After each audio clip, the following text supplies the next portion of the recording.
warahmatullahi wabarakatuh. Perkenalkan, nama saya Ardiati dengan NIM 22301277 dan rekan saya Uswatun Hasanah dengan NIM 22301276. Di sini kami akan menceritakan atau menjelaskan terkait tradisi yang ada di tempat tinggal kita. Di tempat tinggal saya yaitu di Kecamatan Madapangga dan Uswatun Hasanah di Kecamatan Monta, Desa Waro.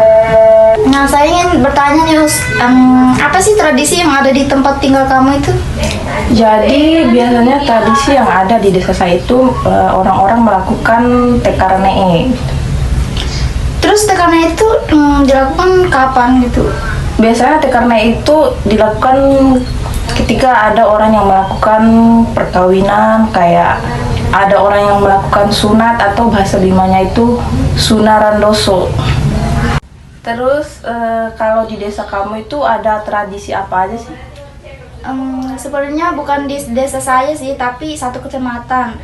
Dia tuh berada di Desa Bolo. Nah, tradisi yang ada di Desa Bolo, Kecamatan Madapangga itu ada yang namanya kalai bunti atau menggotong pengantin perempuan.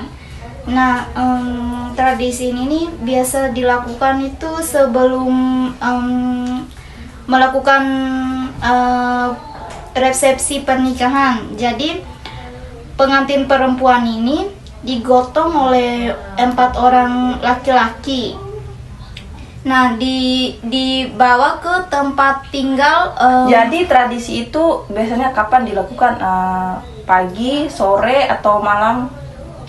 Biasanya sih di Desa Bolo itu tradisi kalai bunti ini dilakukan pada malam hari. Nah, pada jam 10 malam, pokoknya dia tuh diiringi oleh sholawatan, rebana dengan iringan.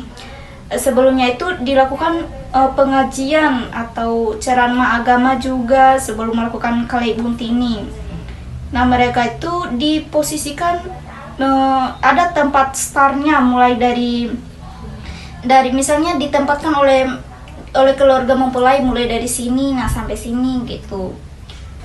Terus kalau tekarnya itu kapan gitu dia diadakan atau dilakukan, sore hari kah atau malam hari kah? Jadi tekarnya itu dilakukan di saat pagi hari sampai malam hari gitu. Biasanya kan orang punya kesibukan masing-masing, orang yang pergi ke tekarnya tersebut ada yang pergi pagi, siang, sore sampai malam gitu. Berarti tekarnya itu adanya di malam hari? Bebas, dia itu mulainya itu dari pagi sampai malam. Terus kalau kalai bunti ini kapan dilakukan gitu? Biasanya kalau kalai bunti ini dilakukan pada malam hari, jam 10 malam. Nah, sebelum itu para warga itu melakukan pengajian atau ceramah agama gitu. Setelah itu barulah dilaksanakan kalai bunti. Nah, orang yang melakukan kalai bunti ini beragam, bukan beragam apanya, tapi usianya mulai dari anak-anak, remaja, dewasa, bahkan orang tua gitu. Jadi kalai bunti ini diiringi oleh sholawatan sama rebana, digotong sambil menggotong pengantin perempuannya itu oleh 4 orang laki-laki tadi kan. Jadi pengantin itu digotong itu dibawa kemana? Ke rumah si perempuan atau ke rumah si pengantin laki-lakinya? Ya, tergantung sih. Misalnya pengantin laki-lakinya yang dari Desa Bolo, berarti ditentukanlah tempat startnya sampai ke rumah pengantin laki-lakinya itu. Nah, sebaliknya kalau perempuannya yang dari Desa Bolo, ditentukanlah di mana startnya sampai ke rumah pengantin perempuan itu. Jadi yang berpartisipasi di acara tersebut itu bukan hanya keluarga inti dari keluarga si pengantin itu. Iya, banyak warga termasuk warga-warga sekitar itu turut berpartisipasi dalam kegiatan ini. Seperti yang saya katakan tadi, bisa anak-anak, remaja, dewasa, bahkan orang tua juga bisa ikut dalam partisipasi ini, dalam iringan membawa pengantin perempuan itu ke tempat tujuan itu. Karena ini kan pastinya ada membawa sesuatu gitu untuk orang yang mengadakan acara itu. bentuk barang yang dibawa itu seperti apa aja?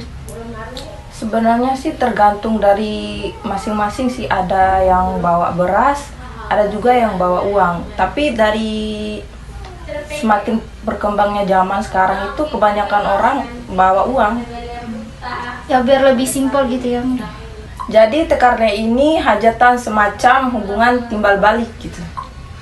Oh berarti hubungan timbal balik. Oh berarti misalnya kalau misalnya saya mengadakan acara TKNE, nah kamu datang nih, terus berarti nanti saya wajib datang lagi ke TKNE kamu gitu. Iya, misalnya kamu bawa uang 500, otomatis saya akan balikin uang kamu pas kamu melakukan TKNE itu. Oh, kamu nanti datang lagi ke saya, terus memberikan saya uang 500 tadi, seperti yang saya kasih ke kamu di acara kamu, terus nanti kamu kasih lagi ke saya di acara saya gitu. Iya. Nah guys, jadi yang saya jelaskan tadi dan teman saya itu ternyata dia berketerkaitan atau saling berhubungan gitu. Kenapa saya bilang begitu?